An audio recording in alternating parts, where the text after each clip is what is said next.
Broadcasting live from the Phoenix Business Radio X studio in Tempe, Arizona. You are tuning in to Culture Crush with Kendra Maples. This podcast will dive into a variety of companies that are crushing it with a great company culture.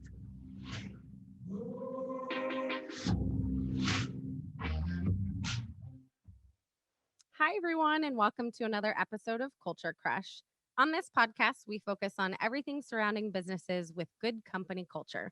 We talk with company leaders to learn about real life experiences, tips, and the best practices for creating a healthy work environment. We will also share resources that are helping to support growing a good company culture. On this podcast, we continue to highlight amazing companies that are crushing it with a great company culture. And today is no different. Today we have Neil Shah, team lead with technical recruiting for Carvana. Team spirit is very evident at Carvana, and every day they let their passions and creativity foster innovation. They take big swings, set ambitious goals, and challenge one another to make data and process driven decisions in everything they do. They've been changing the game since about 2013, and they're not taking their foot off the gas yet. No pun intended. No, it's a pun intended, right? It's definitely intended. It's definitely intended. So, Neil, welcome. Thank you. Thank you for having me. You are so welcome. I'm so excited to have you on the show. You and I actually connected, oh my gosh, like 2.5 years ago, maybe. That's And about right. Yeah. yeah, and we've been in touch back and forth. And I've always brought up this conversation of company culture with you and with Carvana. And, it started with hearing a little bit about it from you. So now, full circle, we get to have you on the show. So I'm really excited to have this conversation. Same. I always love talking culture. I think it's something that we talk about a lot here internally, but also like as a recruiter, just candidates always ask about that because they care about where they work more and more now than it used to be in the past. And I think that's a very, very good thing. Is driving companies to do some really awesome stuff. Yeah. And you mentioned a good point there about it's more common now. I was just talking with some folks yesterday about this. I kind of love that millennials are the ones who have kind of pushed that envelope a little bit, right? They start a job and there's none of this, oh, you have to stay with that job for 5, 10 years, or you have to stay with it. You, even if you're grumpy, even if it sucks, that's how you're going to put food on the table. But the reality is, if you're not happy, then go somewhere else. You should be with a company that fully supports you. So I love that you mentioned that right off the bat. But before we get into all of this, I want to hear a little bit about you first and your background, what you do with Carvana, and kind of what brought you to Carvana. Tell us a little bit about who Neil is. For sure, for sure. I'm terrible talking about myself, so I'm gonna try my best. So I am the team lead of technical recruiting at Carvana. I've been with Carvana for 3 years now, which is insane and somehow makes me like an OG there because we've grown so fast and we're still such a young company. But a little bit about my background. I've been in Phoenix all my life. I went to ASU for my undergrad, and then when I graduated in 2009, I'd already started recruiting while still in ASU. So I've been recruiting for it'll be 14 years this summer. Oh God, how old does that make me? Okay, No let's one will not do do the math. math. It's okay. No one needs to do the math. So yeah, I've been in recruiting for 14 years. Before coming to Carvana, I spent 10 and a half, 11 years in agency recruiting with a few different agencies across the board. A couple consulting companies that had recruiting arm to it. A couple of just straight agencies that where I spent most of my time. And after doing it for a long time, I realized that even in the best agencies, and I think I did work with some of the best agencies that had an amazing culture, there wasn't a next step for me anymore, right? Like I kind of learned what I could, and to be a leader in an agency, it ends up being kind of like doing two jobs because your money really comes from placements and placing people in jobs, and you don't necessarily get as well compensated for the leadership side. So like to still be able to pay your bills and everything, you have to do things a little bit differently. You end up doing a lot more work, and there wasn't the same reward, right? The monetary reward wasn't enough for me. The way it was in my early 20s, getting out of college and just wanting to buy this and that and do all these crazy things. You get a little older and you start to realize that there's other things other than the monetary that do matter, right? And so that's actually where I went to Carvana. They'd been a client of mine for a few years. My boss at my last agency had moved over to Carvana. And then I got to a point where I said, what's next for me? And the answer just didn't lie in the world I already lived in. And so I started to explore an area that I thought I wouldn't go into because I thought it was just a little bit too different. It was going to be, some of the agency recruiters I met through my career were very like, it kind of followed a little bit of a slow pace, and it was just kind of like, yeah, you just kind of go and clock in and do your thing, and that's kind of it. And that sounded kind of boring to me, to be honest. Like it didn't seem like there's a challenge there. It seemed like more of the same, and like, sure, maybe I can grow into a lead to let other people do the same thing, and like that's fine. But I wasn't enthused by what I'd heard, and then I talked to somebody I trusted because I already worked with them for several years, and knew them through some other contacts even before that. Which is my boss, Kiara Hughes, here at Carvana, and she was telling me more about what Carvana does, with recruiting and like the pace that they work at and stuff, and that really got me intrigued to say like, okay, this might be a thing to try out. So I went and interviewed with her about a year after she left. I contacted her and said, hey, maybe it's about time for me to look at opportunities, and she had just happened to lose her main tech recruiter, so timing was like kind of perfect when we were kind of chatting with each other. And I said, all right, let's take a look. And so I interviewed and ended up taking the opportunity with them, and it's been insane ever since. So what my team does, so I came in as a senior recruiter. I got promoted to team lead about it kind of late 2019, and then is team lead for a year and a half with an asterisk, right? I think we had the asterisk year that is 2020, and so effectively like 6 months of leadership at this point. But no, I came in and kind of took over a lot of the technical recruiting, and just it's one of those things where you get rewarded at a company that's this fast paced for doing things well in both the culture and like the monetary aspect, but also like you get more responsibility and more work that way. And there's a balance I think that we try to reach, where it's not just like, oh, you've always done this, but now also here's 10 more things, because there's only so many hours in a day. Yes. But like, trying to balance that and like, let me build a team and say, okay, some of the things that I've been recruiting on, others are going to recruit on. So my team now is responsible for all technical recruiting in Phoenix for like our headquarters locations, across analytics, data science, information technology, engineering, and product. You'd think I'd be able to rattle that off a lot faster. So, but yeah, that's a bit about me. And so with you making that jump after your previous employer made that jump, that kind of scenario in itself actually says a lot about Carvana, right? Because they are people. So you and all the others on your team, that's kind of a marketing team, right? When you're talking to other people, you're telling people about the company culture, the benefits, the growth opportunities, all of that.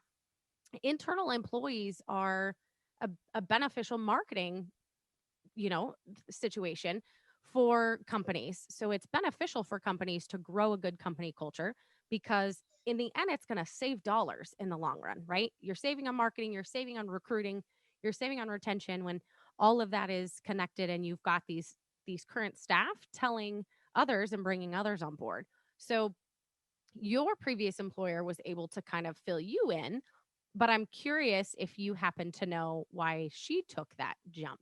What did she learn? Like, what did she know? Did she have anyone kind of giving her that insight, or did she just jump in and go with it? It's a really good question. So it's funny because like she just wrote a blog article about this like a month ago, about like her journey to Carvana and everything, and one of the things that she and I talked about when she made the leap, as well as one of the things that she mentions in the blog article is like, we knew a lot about Carvana. She knew a lot of the folks over here because like she was the main account manager for the company. So she got to build a lot of relationships, and get to know a lot of people very, very well. so there was a little bit less unknown coming here versus a company that she hadn't been doing business with for the last couple of years. But moreover, she wasn't looking for a job, so there was a little bit of a wooing that Carvana was doing as well, because like they saw somebody that they said, okay, this is somebody that would add value to our company in what they can do in recruiting and how they can build our culture in a lot of different facets. And so one of the lines, which is a line that I believe he stole, but I can't remember where he stole it from. It's something that is actually well known. Is our chief product officer Dan Gill? He had kind of an off the cuff conversation with her, and it kind of boiled down to the quote that he shared, which is something along the lines, and I may butcher it a little bit, but if somebody hands you a ticket to a rocket ship, you don't say when it's taking off, you just get on board, right? And that's really what Carvana still is, but especially was at that time, right? Is it was still small, it was still very scrappy.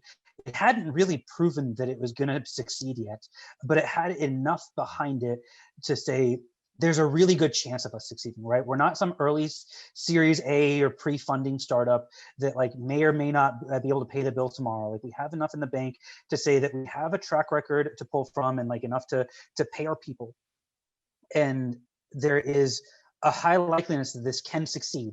There's still a risk that it won't, but like, do you want to be the one who said, you know, I didn't make it on the rocket? Or a friend of mine, his dad comes to mind, because he says that, like, you know, he had tickets to Woodstock back in the 60s, original Woodstock, right? And he didn't go because he had something else going on, because no one knew how big Woodstock was going to be. And it's like, well, looking back, he's like, well, shoot, I wish I went to Woodstock, right? It's kind of similar to that, of like, there's this thing where like you take the risk, and if it pays off, awesome. If it doesn't, it's not like you are going to go bankrupt or something. Like, you just go find another job. Yeah. Right. And that's the world we live in right now, is like, there's always something else available for people who are talented and you know, willing to put the work Mm-hmm. And it's competitive now. You know, you've got companies that are growing, and not only growing but growing fast, and that they're growing with unique cultures. It's more of a thing, right? You mentioned that in the beginning. It's more of a thing that people are looking for, companies with a good culture. It's not just, hey, I need to find a job that's going to pay me X amount of dollars. Well, is that X amount of dollars really going to be beneficial to you if you're miserable at your job? So now there's more of a reason and more of a passion behind growing a good company culture, so that all of that kind of fits together. So you mentioned, you know, getting involved kind of in those early stages of, hey, let's take the risk, let's take the ticket on the rocket ship. Now, fast forward to now, what an amazing company, right? You and I have just talked about this recently, about the platform that is Carvana, right? And now through this past year of a pandemic, where we've got other companies that have had to shift to remote and shift to contactless. And here you guys are like, hey, we've been doing this. We just give you a big coin and your car comes to you from a vending machine, and there's no, you know, cheesy salesman. Tell me about this past year. How has that been? And, you know, the growth that you still are having with Carvana. Yeah. This past year's been very, very interesting. A lot's happened to all of us personally, but like, if I think of it from the lens of the company Carvana, there's a certain amount of like silver lining, in that all of our competitors are right now trying to figure it out, right? And they're trying to figure out, how do you do this, that, and the other thing, and how do you deliver and go contactless and figure out the paperwork and not have a sales cycle, because those businesses, like the dealership business, has been built on having a sales cycle of, you know, you have X person here, that you have your salesperson, you have your sales manager, your finance manager, and things like that. And I think that like, if I'm being truthful, there are probably, you know, a number of players out there in the industry that's still a good experience. But I think that like, the reason that Carvana has been able to be successful even before all of this is, a lot of those places don't give a good experience anymore. They really, it's really about like, how much can you possibly get out of somebody, right? And that's where we came about, is like, you know, how do we get rid of that process? And so last year really proved the model even more, because there were certain points where I think we were probably the only person that you could buy from in certain markets.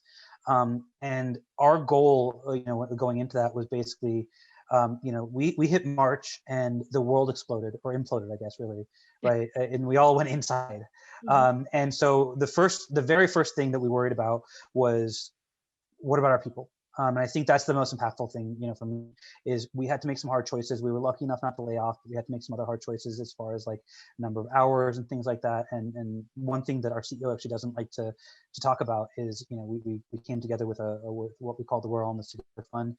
We have 7 core values. One of them is We're All in This Together. And so, a number of people, our executive suite and board included, didn't take paychecks for a while, and took that money and put it back to the people affected by any kind of hour reduction, things like that. Wow. And so, when you see something like that, that was the very first thing, is like, how do we get all these people out of the office?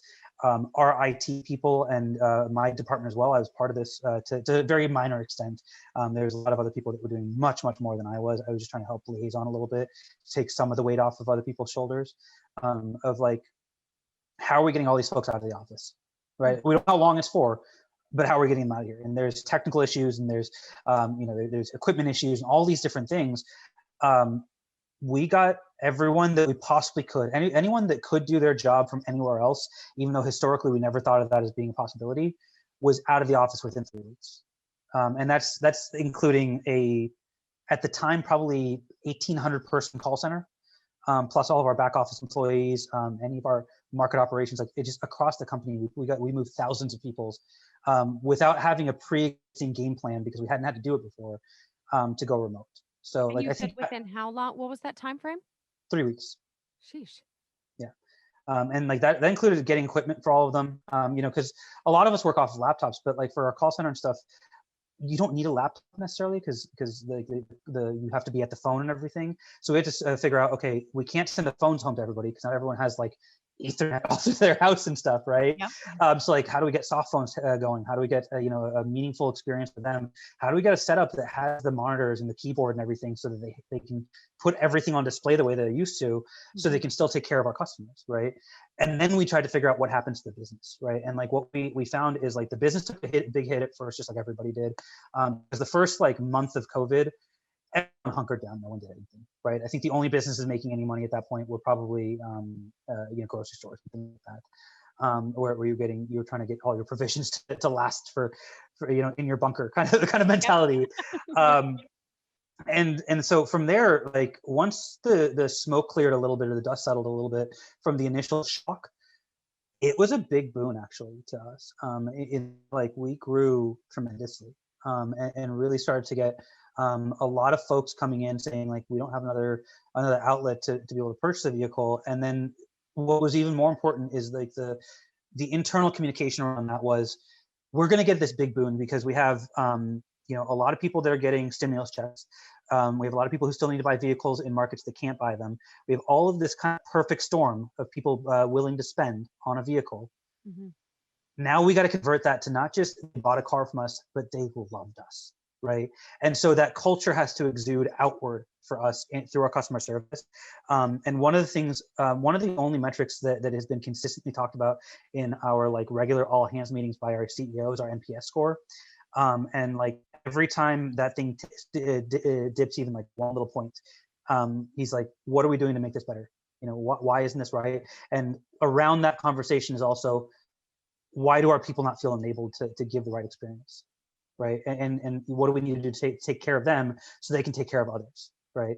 And it's just like any profession, right? If you think of a doctor doesn't get to take care of you if they're sick themselves, right? They have to heal themselves, and then they can take care of you. It's same for us. If our people aren't happy and enjoying what they do, they're not going to give a good experience to our customers. So how do we correct that? If it needs to be corrected, and if it doesn't, then how do we make sure that they have the tools to enable them to exude that to the outside world? And that was a big focus for us. And it was a huge win for us in 2020, is like, yes, the sales numbers and everything went up, but our service level also stayed up, and allowed us to not only win the immediate customers right there, but also prove to them that they should tell their friends and family, like, hey, had a really cool experience with Carvana. They didn't even make me sign any paperwork. I did it all online.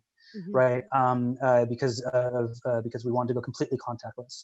And like, all those little things and stuff that we figured out a long time ago. And a lot of our competitors are now trying to figure that out. And so you mentioned, making sure that the employees are supported. I mean, the fact that you were talking about your leadership, some of them not even taking paid because you're supporting the people first, right? And then focus, how do we get the people situated? How do we get them content, happy with their same setup? And then we focus on the business side, right? And sales and all of that. So you guys already had crazy growth. That in itself is a topic of conversation to have with companies about how do you keep that culture growing as you're growing the company. But then you're talking about, the shift to being at home and still needing to make sure employees are supported and and feel, they're enjoying their work and whatnot. So what are some of maybe the steps that you guys took? What are some of the tools? Is there any insight that you can share about what that looks like right now with growing that company culture through all of this with people being at home, right? They've got more distractions than ever. I mean, when I'm working from home, my dogs are the worst coworkers in the world. Um, what does that look like? Can you give us any insight on like any tools or any actions or things that are happening to try and support that culture now that it's kind of shifted completely? Yeah. Well, first, before I get into that, I do have to say, like, if anyone hasn't seen the memes of like, tell us what your pet is doing right now, but say it's your coworker.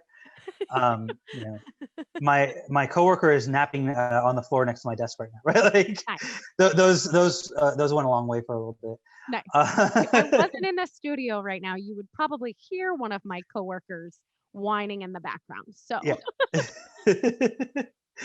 No, but I think that, like, I think the first thing, going back to like going remote and all of that, the first thing that we did was just like make sure we made a plan around safety, right? Because this whole thing hit, I think none of us really expected it, right? We all started seeing in the news probably January, February, something like that. There was some like little mention in the corner, right? And you started hearing about it. But we've all been through this before, and like, we've seen different things come through the news that kind of pass. And I think, at least for myself, like, I expected this one to just pass. I didn't realize how mhm, serious it was going to be. And then we started going home. I was like, oh, this is getting like really, really serious. Okay, now like, let's take it a little more, take another step further. And I think that the first thing that we did was our executive leadership and like our senior leaders all got together and made a plan for two things. And both of them had to do with how do we take care of our people. mhm, And so first was, what are the policies that we're going to put in place to say, like, should someone get COVID, what are we doing? Like, how are we working with them? Because like, we do have attendance policies and things like that in our organization, right? But like, do those matter anymore, right? Like, yeah, if somebody gets sick from something like coronavirus, like, does it matter? And the answer is like, kind of no. Like, we want it to be within reason and things like that. But we also we want to make sure that like our people know that just because you got sick and you went beyond your normal PTO or anything like that does not mean you're losing your job. First of all. Secondly, you're not using your own personal time or your time off for this. We're going to give you special time that we're going to create in response to this, right? Because that alleviates a lot of stress and the concern and lets them know. I think at least it let me know that like the company has my back. Like, if I turn around tomorrow and get COVID, I don't have to worry about my job, right? No matter what level I am in the organization.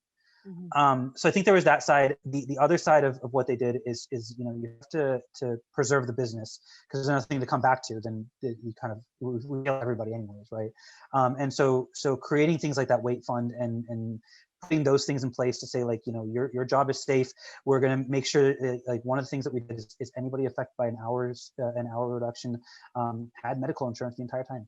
Like, there was no lapse in medical insurance, because that way if you do get sick, even if we give you the time, it doesn't really matter if you don't have insurance. You're like, those bills pile up really, really fast. mhm. We all know it. And so, how are we taking care of our people? So I think that was step one. After that, I think that there was a bit of a haze of like trying to figure things out, that all companies went through, and we were all trying to figure out, okay, how do we create this culture? And I think that it started a lot actually at the team basis of like, your people the best, right? So like, my boss knows me and her other director and direct reports the best. Mhm. So what is she doing to try to build that? And then with that, we started to build more of a playbook. for the company, is like how we want to actually communicate and everything, and how we want to understand these things. So we have regular check-ins from leaderships to different groups. So for our chief product officer, he does a regular AMA with anybody that directly or indirectly reports to him. And there was, I think, like the second one that he did while we were still putting this playbook together and trying to figure it out. One of our engineers had their probably less than year kid in their hand. And he put himself on mute, and and all of us were just like, "Oh, she's so cute," right? Like you have that like, little moment of everyone wanting to see the newborn. But that also sparked us to say, like, let's change how we do things a little bit, and change not just how we're going to do the fun of this, right? Because we all tried the Zoom happy hours, and those were fun for a minute, and then those got old really, really fast. Yep. And so we came up with other ideas of doing Jackbox games, and right now our team has been trying to figure out if we can logistically do a virtual cooking night, where you get like some ingredients and like make a dinner or something. You're trying to figure out like some different team building things that way, since we can't get together and go somewhere. But like moreover, I think that we've really excelled is putting guardrails in place to make sure that there is a balance. Because I don't leave my work home anymore, right? Like I'm always here, and my desk is always here. I'm always ready to go. And so at a certain point, I have to shut something off, right? And it really can't be my family, right? Like that's going to create a bigger problem for me personally, and even for Carvana, if I'm going through turmoil there. And so we started to put things in place to make sure people understood like what the expectation was as far as work hours and stuff, especially for employees that maybe weren't tracking hours because they're not an employee. But also try to say things along the lines of how can we work together but apart, and do things more asynchronously, right? So can this meeting be an email thread that goes back and forth for a day, or does it have to be a meeting where we really want to bounce the ideas off each other? Because if it just go back and forth for a day, well, you're going to schedule this day out anyways, or you can send the email now, and by the time you had it scheduled, you can have the answer, right? Or at least close enough to the answer that you can then just huddle up with maybe one person instead of 7, and be able to respect the fact that like someone does have their newborn sitting next to them in a crib, because that's the only way they can make it work right now. And we all do have these other weird factors that weren't a thing before, because our kids can't go to school or daycare, our pets can't go to pet care and things like that, that we're dealing with. And so I think like just alleviating that stress and making it like removing the stigma of the fact that you have to take care of things that aren't work during what would typically be work hours, right? That's a big deal. And I think a big game changer for a lot of us to be able to say like, okay, I can take a minute right now and go help my kid with whatever Zoom issue they're having on school right now, or be able to make sure they have some activities because it's summer break. And right, we've been through the gamut at this point, right? We've been doing it for a year. There's nothing we haven't been through as far as the time of year. So hopefully that wasn't too long-winded a way of saying that. Like I think that we adapted well, and I think that we're also realistic, and we know that there's always something to learn, and we're always trying to listen to things like Culture Crush and anything else that we can, see what other ideas we can pull. And I've been in a number of webinars that I've attended and stuff to see if there's anything that I can do for not just my direct team, but for the culture of Carvana to help maintain that. Yeah. And you mentioned how it's we're learning this, right? Everyone, I don't know how many times I've heard people say now, there's no playbook. Okay, I've heard 10,000 people say that by now, but the reality is it's true, right? We're learning, and you guys are learning over time that hey, maybe we don't have to do all the Zoom meetings. In the very beginning, Zoom was cool. Let's do all the Zoom meetings. Let's do the Zoom happy hours. And now, like you said, at this point, I'm like, cool, I've been staring at a computer for 10 hours. Like, I'm tired of it.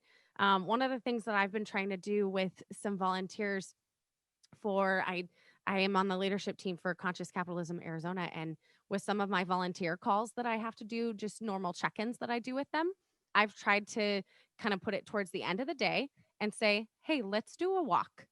You call, I'll call, whatever we need to do, but get out of your house, go walk the neighborhood, and let's touch base," right? I like that. Just to change it up. And so that's, one of the things that you guys you're realizing and you're learning throughout the process. Hey, we need to change it up a little bit. Um, I'm curious too. I want to know a little bit about, because you're talking about some of the things that you've been doing and learning and changing, and you've mentioned the different teams. So I'm assuming there's a variety of different teams, right? You've got your recruiting team, and I don't know how many other teams it's probably split up, right? So you said sometimes there's all calls with, the upper leadership and down. But I'm curious, as far as the culture, how do you keep that strong across all of the teams? And I'll explain what this question is meaning. I've worked for a handful of different companies that are bigger companies, smaller companies, companies that I've partnered with. And I've seen that sometimes the company as a whole has a great company culture. But then when you look at the team level, it can be completely different. You can have one team that's striving, and then you have another team that doesn't have that strong Mhm. company culture. Yeah. So, how does it look as far as teams, as far as making sure that it's not just your team that's successful, but all of the other teams too, kind of helping each other? Like, can you give any insight into kind of how that is? Yeah, I think one part of it is going to be share the ideas, right? So like I talked to some of the team leads within the people operations department, but we also Mhm. talk to the leaders we work with on the hiring side and try to share ideas there. And so like if one of us has a good idea, like share that out, see who else wants to do that, right? And so I think there's some of that. I think transparency goes a really, really long way of sharing as much as you possibly can about what's going on across the organization. Mhm. I think we've done a number of different initiatives that do touch company wide, right? Like we made a big push for something that was already kind of coming off the ground before all the COVID stuff hit, which is employee resource groups, basically. They're different groups. We have a Carvana Pride group for the LGBTQ plus community. We have a Beacon group for Black employees and allies. We have a veterans group for any veterans. It's a little more self-explanatory, obviously. Mhm. Right, we have a number of different women in business, women technology groups. So just anything like that that we can do to where they're also enabled to create events that are not team specific, like interest specific, and having that kind of thing. So like we did Carvana Pride drag bingo, right, which was like a lot of fun, and it was a virtual event, obviously, but it's still, it changed it up where it was something that was like significantly different enough that it wasn't just a virtual happy hour, because Mhm. it wasn't just a few people sitting on a Zoom. It was like a group activity, it's something that like they wouldn't have been able to do otherwise, right? Mhm. And so we had that. We've had educational events all through February for Black History Month, through our Beacon group, and different things like that. I think that those are things that we've done for the company as a whole. We also, again, something that we've been working on, but like was very meaningful to release here during COVID, was started to release like different recognition programs. And so like one that we released company wide was an anniversary program. And so for each even number anniversary that you hit, you get like a pin, and for each odd number anniversary you hit, you actually get like a pretty nice gift. So like I got my 1 year anniversary gift. It was a pair of Allbirds, which are like nice shoes and probably Ooh, something I like wouldn't have bought for myself. Um, nice. and then somewhere around here, I don't know where I put it, but it's my office is a mess because we just moved a few months ago. But they also made these little acrylic towers that look like the vending machine, and for every odd year that you're at, you get like another thing, and for every milestone that you were at, you get like this little like sliver that goes in between the different levels. It's actually really cute, to be able to share with our team, and so like things like that to try to keep us connected.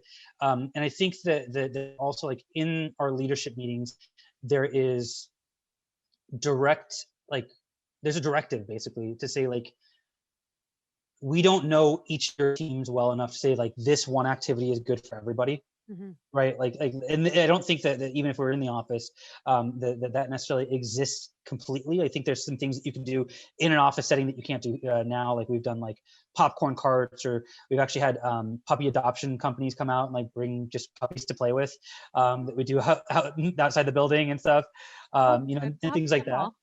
cool. Right. And so things like that we maybe can't do, but is there a way that we can encourage our leaders to put forth the effort, and if that requires spending a little bit, like go spend a little bit and do something to encourage your team, to completely turn off the work part of their brain and just go do something fun for a little bit, even if it has to be virtual, whatever it is. And so like, a good example of that is every year we do a hackathon for our engineers. So they all get to shut off work, barring any like actual major production issues, right? Like just keep the business running kind of thing. But for like 3 days, they get to shut it all off and go work on whatever passion project they want to. One of the fun ones this last October was one of our engineers did a bunch of Carvana themed pop culture Zoom backgrounds.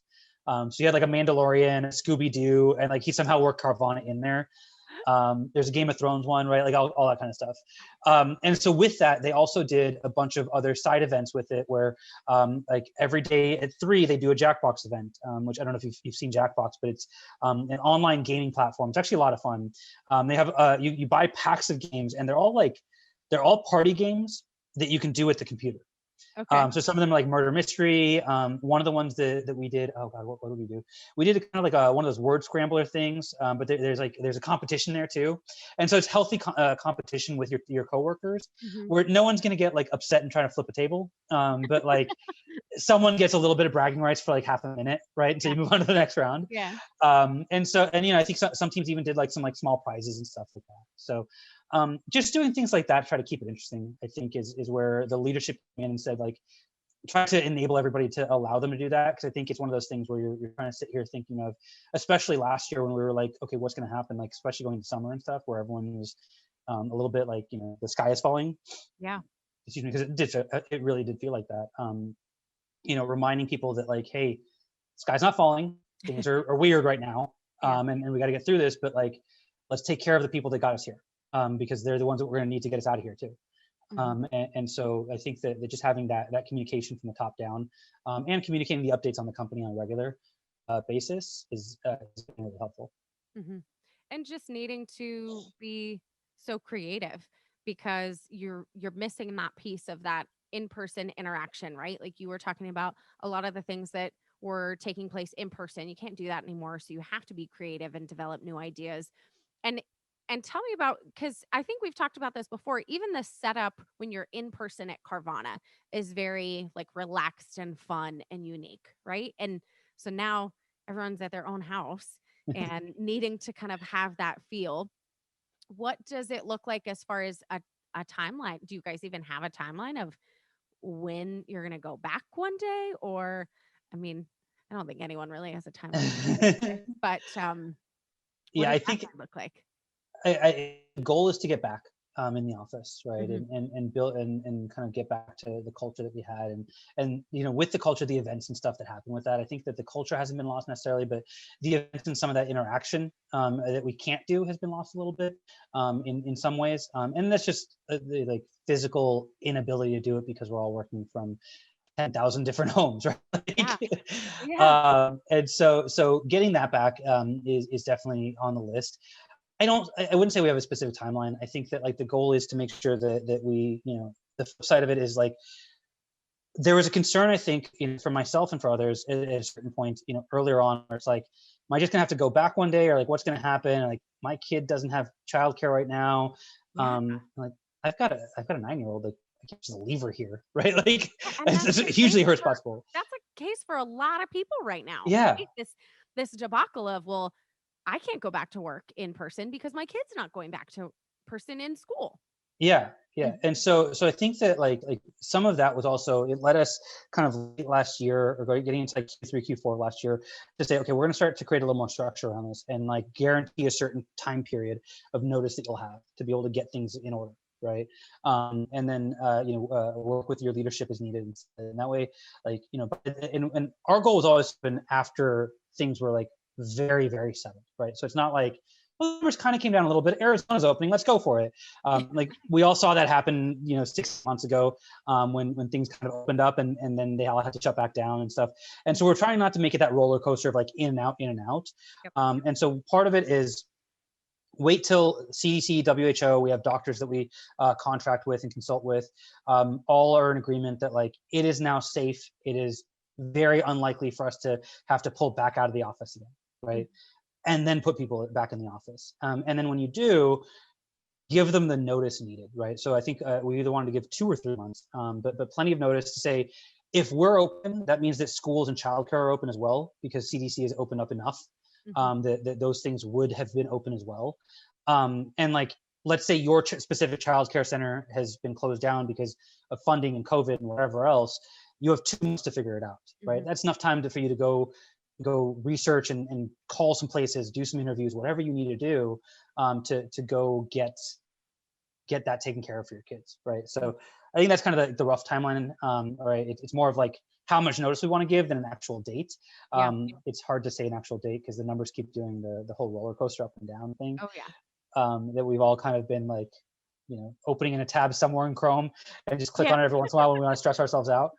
But at least there is that goal of being in person, right? Because Yes. there's a lot of companies that now have realized, like you said in the very beginning, we never really thought it was a thing that we could adapt to having all of our staff, in remote places. And now there's a lot of companies that are like, oh damn, we can do this, and we can, save money from having this big building that we're paying for, and electrical and water and cleaning and all of that. We can have our employees be remote, because then the other factor in that is, which you would probably see right from the recruiting side, is then it's opening up your window a little bit. Now they can hire people from all different areas. It doesn't have to be within the range of the office, right? They can hire from all over the place because folks are remote. But with you guys, you definitely want to be able to be in person. So as far as your role with recruiting, are you still recruiting with that goal of, okay, you're going to be remote right now, but then you need to be in person when this happens? Yeah, I think that's a little bit of a mixed bag, and I think that the reality is All like, of this is a mixed bag. Don't worry. yeah. I think the reality is like, it depends on the role in the team to some extent of like what we're doing there. I think that the goal is to get as many people back in the office as possible, once it's safe to do so, and do it in a responsible manner. Yeah. But I think that there are exceptions in certain areas, and so like we evaluate those on a case by case basis to some extent. Yeah. My honest opinion of like industry as a whole, or just like work offices in a whole, is that a lot of the companies, my guess and like my prediction for whatever is that a lot of the companies that are going fully remote, there's going to be a number of them, especially the local ones, and some of the big tech companies. There's going to be a turnaround at some point, right? Of like, let's get more back in the office, and they're going to start to move people around the U.S. or realize that, oh, we hired a bunch of people in Phoenix, let's open an office there, and things like that, because I think that there are gains and losses on both sides of remote work and in-office work, and not just like productivity wise. I think that there can, and that it depends on the individual too, right? Like some people are more productive in the office, some people are more productive at home, but also from like a career growth objective of like being able to work closely enough with the person who's above you to see what they're doing, right? Those kinds of things. There's the cultural aspect. There's something to be said about that face to face, right? And so I think that like you can point to, I create, speaking in terms of economics, back in like, my ASU days, I create X number of widgets a day. If I do that from home, I'm able to create X plus 5. That's a very old school mentality of like, you work in a job, you create widgets, you die from that job one day or retire from it, right? Like depending on how lucky you are, I guess. And then then that's it, right? Whereas right now, like we talked about earlier, is you have a lot of options. And so what else brings you satisfaction? Is your satisfaction purely from building X and building this widget and building more of those in a day than you used to? Or is there something else with that? And I think that and like the ideation, or like creating ideas at all, is different when I'm talking to somebody versus when I'm doing it on my own, right? And so like Zoom has been a huge help to this. And like, I don't know that we could function the same way that we do right now without the technology that we have, and being able to, like, we couldn't do this interview right here, right? I'm sitting in my house, you're sitting in your studio. But even more so, like my boss and I can't bounce ideas off each other. The people that work for me, my peers, we don't get to do that without Zoom. I think there is an inherent difference to how that functions when you're sitting next to each other and talking to each other. Mhm. And there's just an intangible quality of that, that I'm not saying you can't replace, and I'm not saying that we haven't found ways, or that other companies haven't found ways to make do, but I do think that, like, even if you're a remote employee, it's beneficial to have some cadence of coming into an office Mhm. and working with the people around you, and getting that interaction. I think it builds a different layer of relationship. I would venture to guess that most of us are more likely with a new person, not somebody that we already know, but with a new person, to build that relationship when we see them, at the coffee machine, or at one of the activities in the office, or something like that, or walking to a meeting down the hall, than Mhm. we are in the extra minute that we have at the end of a Zoom, Yeah. right? And so there's just that piece that I think that a lot of companies are going to find is valuable. And there's likely to be a swing in a few years. But I think there's going to be a little bit of a COVID hangover, that we'll have to get over. I like that. Well, and like you said, it's a it's a mixed bag, right? Because then you have to factor in that you have different personalities.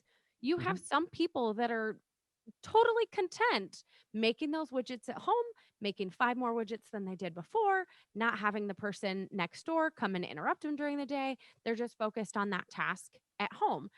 Then you have people like me.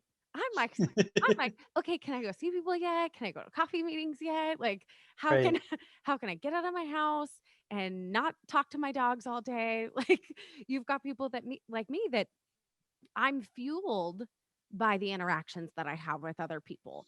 Yeah. And yes, thankfully, I have Zoom, and like you said, we have the technology to be able to do these things and interact the way we are. I mean, imagine if this was the case 10 years ago. We'd be in a totally different scenario, right? So, it's a good thing we have the technology, but there is a piece of that that is missing. And for people like me, I fuel off of that, right? You and I met at a coffee outside for coffee when we met, like, the very first time 2.5 years ago or something like that. See, because there's something about it, just Yeah. being around, other people. So I think, Carvana is not any different than any other company. We're playing with a mixed bag. I love the term of the COVID hangover. We have pre-COVID, COVID hangover. These are going to be timestamps that we use for They are. years They're to come. like our kids and grandkids are going to be studying this one day in school. Yeah. And that's gonna be the term. I'm coining it right now, and Yeah. we'll get it in, Merriam-Webster textbooks or whatever, whoever makes them nowadays. One day it's gonna be, Nana Kendra, can you tell me about the COVID hangover? Have a seat, kiddo. uh, I love that. Um, I do want to. I want to know about. You mentioned that I think you said there's 7 corporate values Mhm. that Carvana has. So I want to hear them because I've read them obviously because I read up on the companies that we have on the show, but I want to hear them from you. You don't have to necessarily list all 7, or you could tell us a couple of your favorites, but I want to hear a little bit about these values because with some companies, they're words on a wall, right? That Mhm. nobody really pays attention to. But I feel and I hope, right, that Carvana is one of those that you live into these values a little bit more. So I'd love to hear those. Yeah, yeah. So I won't bore the audience with all of them. I think that if you're interested in Carvana, feel free to get in touch with me. I can chat more about these. But um, I think that of the 7, there's some that stand out as being very interesting and, like, very core to like what draws me to a company like this, right? Mhm. And I think, like, there's the more serious ones, and then there's some funny ones. But I think that like your next customer may be your mom is one that we often talk about, in who we are. Wait, Zag say it forward. again. That's one of the values. Your next customer might be your mom. Yep, Oh my it gosh, I says love that that. in giant letters in our in every building that we My mom's have. listening. So now she'll know. The There we next go. See, customer could be her. Mom, it's you. Kinder's mom, you could be our next customer. Let me know if I can help you. I love But no, so there's no that one. In fact, like, we do have it on the walls in every office, right? And like that is there. In fact, in our main headquarters, we have one giant wall. It is, I mean, 15 feet tall and like 20 feet wide, covered with these things, right? But like around the corner from that one, there's actually what we call the mom wall, which is literally, it has your next customer, maybe your mom has a little heart in the middle, and around it is pictures of our moms, like literally people from the office, some of our leaders, some of our, our advocates, some of our engineers. It's literally pictures of them with their mom. And like, it's like this genuine constant reminder of like, we deal with a very wide swath of customers, right? We're not a company that sells a specific thing to law firms or car manufacturers or whatever. We deal with a product that crosses all types of boundaries, right? There's no gender specificity, there's no socioeconomic specificity or anything like that. Remember that when you're on the phone, right? And I think that like where we also live that is thinking of it not just when you're talking to one of our customers, but when you're just talking to each other, right? Like your customer is also the person that you deal with internally, right? Like I never talk to customers. Excuse me, short of like my in-laws were buying a car from Carvana, so they asked me some questions or things like that, right? That's more of just like I'm talking to a friend or a family member, telling them what I can about the process, right? But I don't have like a day-to-day interaction with customers, but my customers are my hiring managers, the engineers that I'm hiring for, and all of that. They're the candidates that I'm working with, when I'm trying to bring people into Carvana. And so the idea and why this sits so well with me is like I've always been a believer in like you treat others the way you expect to be treated, right? It is called the golden rule for a reason. It's cliche as all heck, but it's cliche for a reason because it matters. And I think that's really, really important to always remember and to treat people with respect. And like one of the things that makes me the most proud as a leader is when a candidate or hiring manager tells me that one of my recruiters did something to go out of their way, did something to make the process smoother and more meaningful in the hiring process. Them meeting their metrics of like making sure they hire X number of people and whatever, those are important. And yes, I have to track to those, but like it matters more to me that they did it well. I'd rather you hire a couple less people, to be perfectly honest, because our goals are so high anyways that you're going to be hiring a tremendous amount. That like if you hire a couple less people in the year, but because of that, your service level went up exponentially and you took care of people and treated them the way that you want to if you were in that situation, that's a really big difference for me, right? So there's that one. The other one that I always love sharing, I mentioned Zag Forward, which is really about innovation and stuff like that, but I know we're kind of running a little bit close to time here, so I'll skip ahead. The other one that I love sharing, just because it's funny, is Don't Be Richard. Which is our way of I like for those for those that didn't figure it out, just don't be a dick. I like that. we have this really fun intro video that our CEO did, where he's wearing like 7 t-shirts on himself, and like every so often he takes a t-shirt off and it's the next value. Oh, that's and he like talks about the values and what they mean, and when he gets to that one, it's the last one that he covers, and he literally goes in there, we said don't be Richard because you can't say don't be a beep. And I think that like that like just honesty of like, yeah, we all say things sometimes, we all do things sometimes, and like not all of us are perfect in our language and have cotillion decorum, right, or anything like that. That like let's call it what it is to some extent, and like still respect the fact that this is a business and we want to treat people with respect, right? But like going back to how we actually live those is like, I think there's 2 things. Before COVID, it's harder to do right now because there's a lot of events and things that go around this. When we did our quarterly all hands where we get together and like the CEO, the COO, some other folks would speak to us about what's going on with the company. We also did a Halo award for the little halo above our logo. And each of those was tied to a specific value. So we did a value for the people who best embody your next customer, maybe your mom. And so people from all around the company, we normally have people from our inspection centers are nominated for this, people from headquarters, from any different area of Carvana are nominated, because it's very open for the nominations from our leadership to do. And so they get nominated for this, and they do this like big event. Like one of the values is be brave. And for that, anybody who's willing to, we did not say we're not brave if they didn't, because it's a big deal, got to go skydiving with members of our executive suites. So what? yeah. So again, we do it up really big, and so we're like, how do we do that but in quarantine. So like the flip side of what we did is we actually we originally we were going to give away a car to a deserving employee. And we said 2020 was a bear of a year. So to welcome 2021, because we did this in December, we're giving away 21 cars. So 21 employees at Carvana that had stories that were like important and that told us something about them, where we felt like this person could really use a win. One of the employees that we had in Detroit was biking, busing, and walking all just to get to work every day, and it was taking an hour and a half. And like he finally got a car, and then it got hit, and there's this whole thing. And so like they nominated him, and he was one of the people that won. And it's like, okay, this is a meaningful thing. This guy is like doing everything possible to work hard and provide for himself and his family. We have the means to be able to give him a little bit of a leg up. Let's give him something, And Yeah. The nice thing too is like I saw some of the cars, and we were able to give away some pretty nice cars. It wasn't just like the base model Civic or anything like that, right? Like Yeah. I saw some Audis and stuff in there. So Wow. But what a cool thing for, because that's coming from leadership to approve.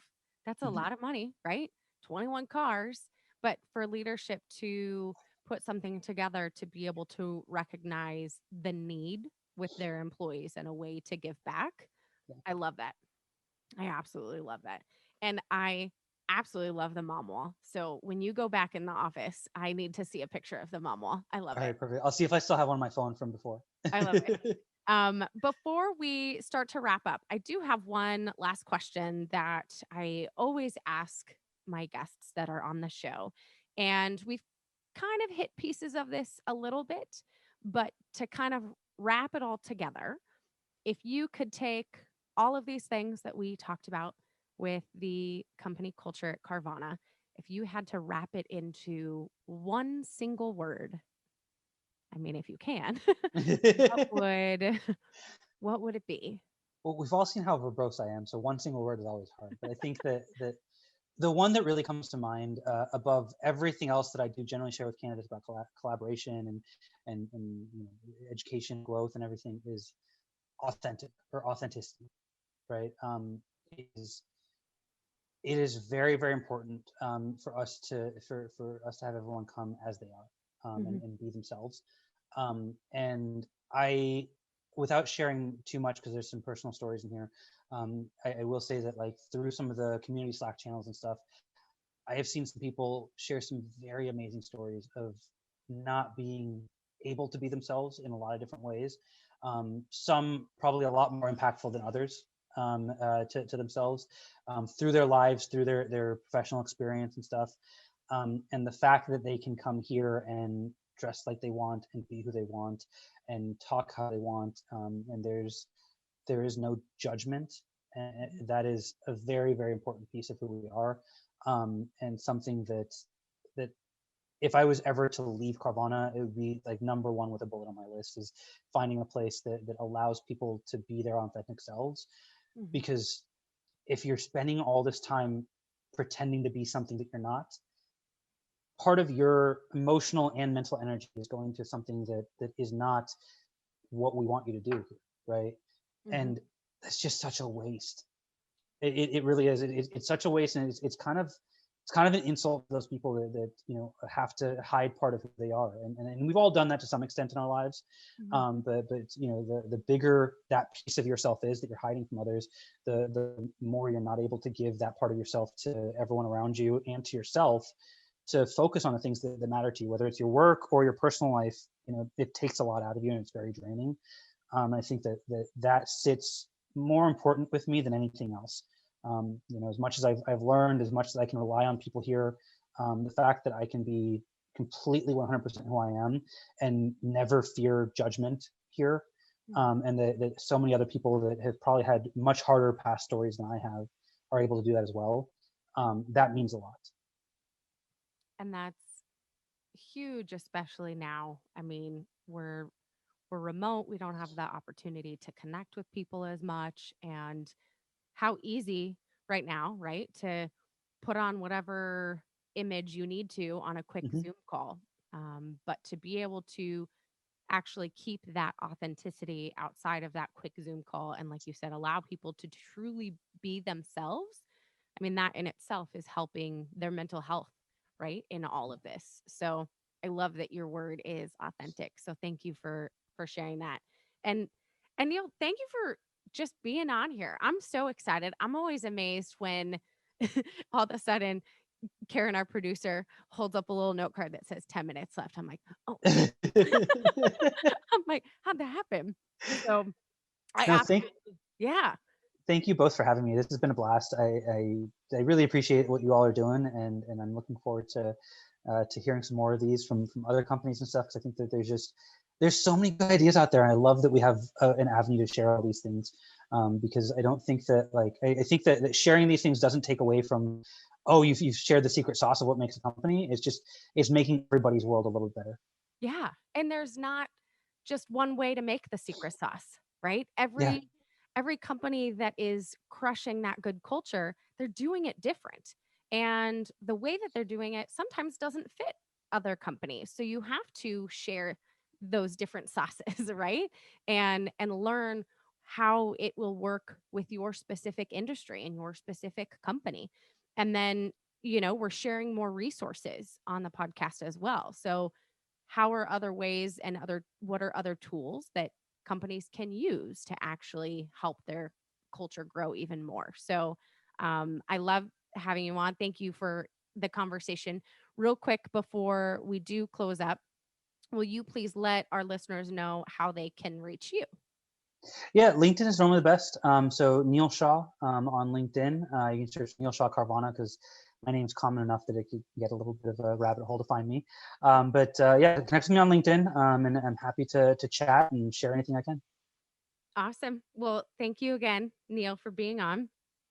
Thank you for joining us on the Culture Crush podcast, the podcast that does a deep dive with company leaders to learn about real life experiences, tips for a good culture, and the best practices for creating a healthy work environment where employees can find joy and satisfaction in their work. And such is the case with Carvana, they can actually be their authentic selves.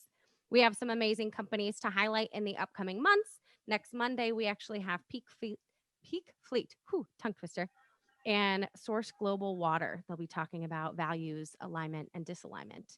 But for today, that is it. So we look forward to seeing everyone next time, and we'll hear about more companies that are crushing it with a good company culture. Thank you for listening to another episode of Culture Crush, the only podcast out there that does a deep dive of companies that are crushing it with a great company culture. If you think your company has a strong culture that should be highlighted, please reach out to Kendra Maples on LinkedIn or email us at culturecrushpodcast@gmail.com.